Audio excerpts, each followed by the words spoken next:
ओम नमो भगवते वासुदेवाय नमः। श्रीमद् भागवत गीता का 3रा अध्याय। अर्जुन ने पूछा, हे जनार्दन, यदि आपके तप से कर्म से बुद्धि श्रेष्ठ है तो हे केशव, मुझे इस घोर कर्म में क्यों लगाते हो? मिले हुए वचनों से आप मेरी बुद्धि को भ्रम में डाल रहे हैं। निश्चय करके मुझे बतलाइए, जिससे मैं कल्याण को प्राप्त हूँ।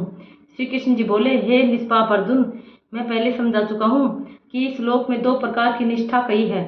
एक तो सांख्य वाले का ज्ञान योग और दूसरा योगियों का कर्म योग। कर्मों का प्रारंभ न करने से ही कोई निष्कर्म नहीं कहलाता और कर्मों का त्याग करके संन्यास करने से ही किसी को सिद्धि नहीं मिल जाती। मनुष्य क्षण भर भी कर्म किए बगैर नहीं रह सकता। प्रकृति के गुण ही सब मनुष्यों को कुछ न कुछ कर्म करने में लगाते हैं। जो अज्ञानी कर्मेंद्रियों को रोककर आत्मचिंतन करने के बहाने विषयों की चिंता करता है, वह पाखंडी मिथ्याचारी कहलाता है। हे अर्जुन, जो इंद्रियों को मन से दमन कर और विषयों में परिवर्तन न होने देकर उनसे कार्य लेता है, वह कर्मयोग का अभ्यास कहलाता है और श्रेष्ठ कहलाता है। अपने धर्म के अनुसार नियमित कर्म करो, क्योंकि कर्म न करने से कर्म को करना अच्छा है। बिना कर्म के तुम्हारे शरीर का निर्वाह नहीं हो सकता। हे कौन्तेय, यज्ञ निमित्त किए जाने वाले कर्मों को छोड़कर जितने कर्म हैं उनके करने से मनुष्य को बंधन होता है। अतएव तुम फल की इच्छा त्याग कर यज्ञ के लिए कर्म करो।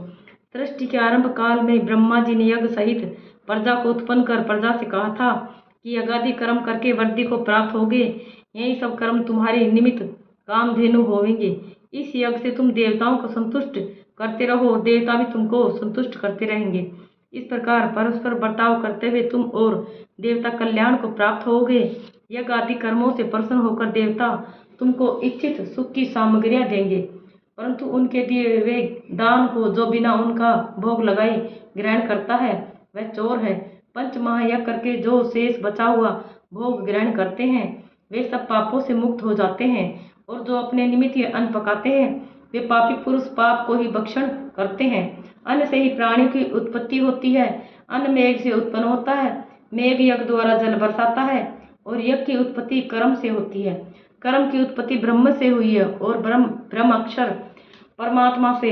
इस कारण सदा सब पदार्थों में रहने वाला जो ब्रह्म है वह सब यज्ञों में प्रस्तुत है। हे पार्थ, इस प्रकार चलाए हुए कर्म के चक्कर के अनुसार जो नहीं चलता वह पाप में है। जो पुरुष आत्मा में ही रत रहता है और आत्मानंद अनुभव से तृप्त रहता है, उसे कुछ भी कार्य शेष नहीं होता। वह कोई कर्म करे या ना करे, उसको कोई प्रयोजन अथवा लाभ नहीं है और किसी प्राणी से अपना लाभ कराने की भी उसे कोई आवश्यकता नहीं होती। इसलिए तुम भी फल की प्राप्ति की इच्छा त्याग कर कर्तव्य पालन करते रहो, क्योंकि फल की इच्छा को त्याग कर्म करने वाला पुरुष मोक्ष को प्राप्त होता है।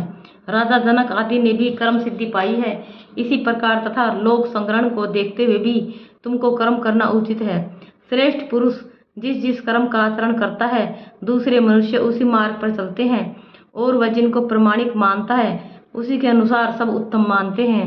हे पार्थ, मुझको तीनों लोक में कुछ भी कर्म शेष न रहा और न कोई अप्राप्त वस्तु प्राप्त करनी है। फिर भी मैं कर्म करता ही रहता हूँ।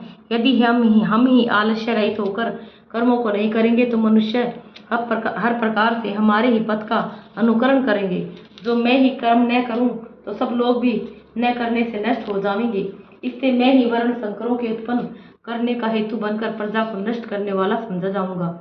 जिस प्रकार अज्ञानी फल की इच्छा करके कर्म करता है, वैसे ही फल की इच्छा न करते हुए ज्ञानी को लोक शिक्षा की इच्छा करते हुए कर्म करना उचित है। कर्म में आसक्त अज्ञानी की बुद्धि में ज्ञानी भेदभाव उत्पन्न न करे, परंतु आप स्वयं कर्म करता हुआ उससे भी प्रसन्नता पूर्वक कर्म करावे। हे अर्जुन, सब कर्म प्रकृति के गुण से ही उत्पन्न होते हैं, परंतु जिनकी बुद्धि अहंकार से भ्रष्ट है, ऐसे मूर्ख लोग समझते हैं कि हम करता है, परंतु जो गुण और कर्म के विभाग को सच्चा तत्व जानता है वह ज्ञानी पुरुष यह समझकर इसमें आसक्त नहीं होता कि गुणों का यह खेल आपस में हो रहा है। हे अर्जुन, अध्यात्म बुद्धि से सब कर्मों को तुम मुझ में अर्पण करके कर्म फल की आशा छोड़कर संग्राम करो। जो पुरुष श्रद्धा पूर्वक मेरे वचनों पर दोष दृष्टि न करके मेरे इस मत के अनुसार आचरण करते हैं, वे लोग कर्म बंधन से निश्चय मुक्त हो जाते हैं, और जो अज्ञानी इस मत पर दोष दृष्टि करते हुए इसको ग्रहण नहीं करते वे संपूर्ण ज्ञान से रहित हैं। उनको नष्ट हुआ जानो। अपना कठिन धर्म भी दूसरों के सहज धर्म से हितकर होता है। सब धर्म में मरना भी कल्याण कारक है, परंतु अन्य धर्म भयानक है। अर्जुन बोले, हे श्री कृष्ण, पुरुष को पाप करने की इच्छा न करते हुए भी कौन उसे बलात् पाप के मार्ग में प्रवृत्त करता है? श्री कृष्ण बोले, हे अर्जुन, रजोगुण से उत्पन्न होने वाला काम और क्रोध मनुष्य को पाप मार्ग में ले जाता है। इसे करके उत्पन्न इच्छा कभी तृप्त नहीं होती।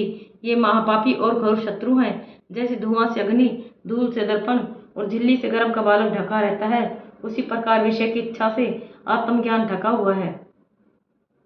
हे कुंती पुत्र, इस शत्रु काम को करके ज्ञानियों का ज्ञान आच्छादित हुआ है। इंद्रिय, मन और बुद्धि इस काम के आश्रय स्थान है। इनके सहारे विशेषता ज्ञान को आच्छादित करके जीव को मोहित कर लेता है। अतः तुम सर्वप्रथम इंद्रियों को वश में करके ज्ञान और विज्ञान को नष्ट करने वाले इस पापी काम को जीतो। कहते हैं कि इंद्रियां प्रबल है और इंद्रियों से प्रबल मन है।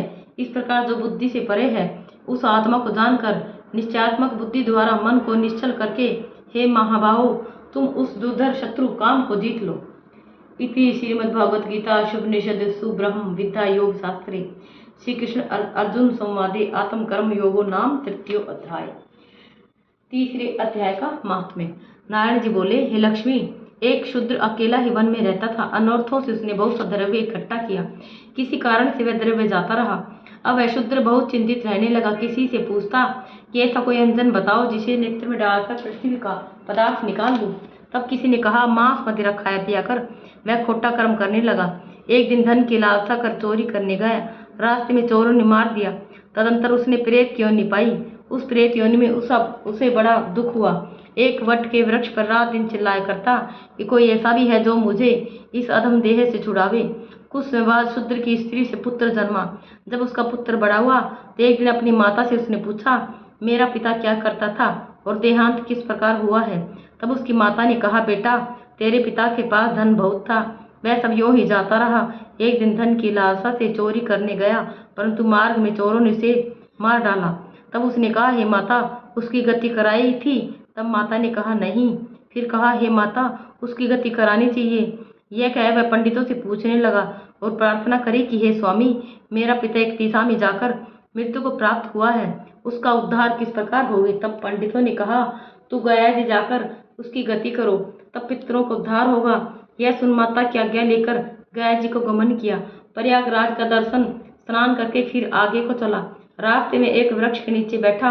वहां उसको बड़ा भय हुआ। यह वही वृक्ष वहां था जहां उसका पिता प्रेत की योनि को प्राप्त हुआ था। उसी जगह में चोरों ने उसको मारा था। तब उस बालक ने अपना गुरु मंत्र पढ़ा।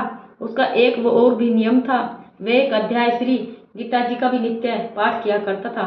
उस दिन उसने श्री गीता जी के तीसरे अध्याय का पाठ उस वृक्ष तले बैठ कर किया।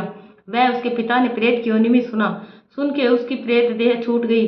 देवदेही पाई स्वर्ग से विमान आए और वह विमान पर चढ़कर उसके सामने आया और आकर आशीर्वाद दिया और कहा, हे पुत्र, मैं तेरा पिता हूँ जो मरकर प्रेत हुआ था।